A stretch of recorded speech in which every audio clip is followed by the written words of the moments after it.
अयोध्या में देश और विदेश से हजारों नहीं लाखों भक्त आ रहे हैं, लेकिन वहीं बीजेपी की भी पूरी तैयारी है। इस पर बात करने के लिए हमारे साथ हैं अयोध्या के महापौर महंत गिरीशपति त्रिपाठी जी। क्या तैयारियां हैं और कब से ये सूची पूरी तरह से लागू हो जाएगी आने वालों? देखिए, राम भक्तों का उत्साह हिलोरे ले रहा है। पूरे देश से राम भक्त इन कठिन परिस्थितियों में भी, मौसम की विपरीत स्थितियों में भी अयोध्या आ रहे हैं।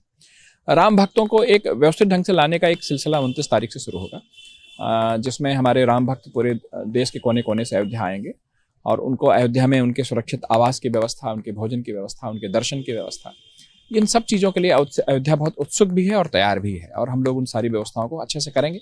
अयोध्या आने वाले राम भक्त को, जो हमारे आराध्य के दर्शन करने आ रहे हैं, उनको कोई असुविधा नहीं होने दी जाएगी। इस दृष्टिकोण से बहुत सारी। किस तारीख से किसका आना शुरू हो रहा है, किस तरह से सूची तैयार है पूरी? एक ऑफिशियल जो लिस्ट है वो तो खैर आपको अलग से भी प्राप्त हो जाएगी, लेकिन हमारी जहां हमें एक अनधिकृत जानकारी है कि 1 तारीख को उत्तर प्रदेश सरकार की पूरी कैबिनेट यहाँ पर आएगी और वो रामलला के दर्शन करेगी। 4 तारीख को माननीय गृह मंत्री जी आएंगे।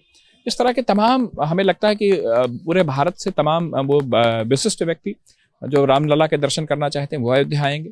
और इसके अलावा जो आम श्रद्धालु हैं पूरे देश में रामलला के दर्शन करने के लिए इस समय लोगों के अंदर उत्साह है और वो अयोध्या आना चाहते हैं और अयोध्या उनके स्वागत के लिए भी तैयार है।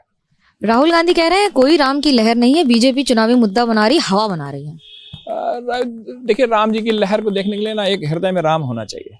सबके बस का नहीं है राम जी की लहर को देख पाना। जो राम जी के अस्तित्व को नहीं, वो राम जी को ही नहीं मानते तो राम लहर की तो बात ही छोड़ दीजिए।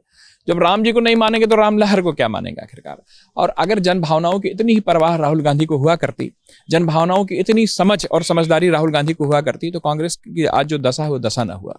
वो समझ ही नहीं पाते इस देश के जनमानस में क्या है, इस देश के डीएनए में क्या है, इस देश की संस्कृति में क्या है, इस देश की मिट्टी में क्या है, इस देश के जन के मन में क्या है। राहुल गांधी जी को इसकी समझ नहीं है। उत्तर प्रदेश में 80 सीटें हैं, चुनाव भी सर पर है। कितना देख रहे हैं इस बार जीत और हार आप? हम 80 की 80 सीटें देख रहे हैं। हम अयोध्या की बड़ी सांस्कृतिक भूमिका देख रहे हैं। हम राजनीतिक चीजों से हटकर हम अयोध्या को एक विश्व की सांस्कृतिक राजधानी बनने की ओर अयोध्या अग्रसर है और अयोध्या एक बड़ी सांस्कृतिक भूमिका पूरी दुनिया के संदर्भों में निभाने जा रही है। हम तो उस दृष्टिकोण से भी अयोध्या को देखते हैं। प्रधानमंत्री वाराणसी से चुनाव लड़ते हैं, उसका क्या असर होगा और राम के इस मंदिर के बन जाने से, प्राण प्रतिष्ठा के बाद से क्या असर होगा? देखिए, प्रधानमंत्री जी की राम भक्ति असंदिग्ध है। वो असर वाराणसी से लड़ते हैं, उसका असर यहाँ पर अयोध्या में पिछले बार भी रहा, आज बार भी रहेगा।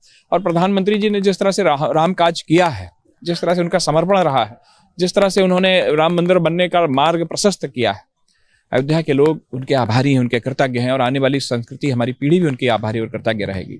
और उसका चुनावी असर जो है वह तो उसका आकलन आप लोग करो, लेकिन उसका हृदयों में जो असर है वो आपको दिखाई पड़ रहा है अयोध्या के सड़कों। ये तो समय बताएगा कि वोट किसको जाएगा। कैमरा पर्सन सूरज पांडे के साथ मनोज्ञा लोहीवाल।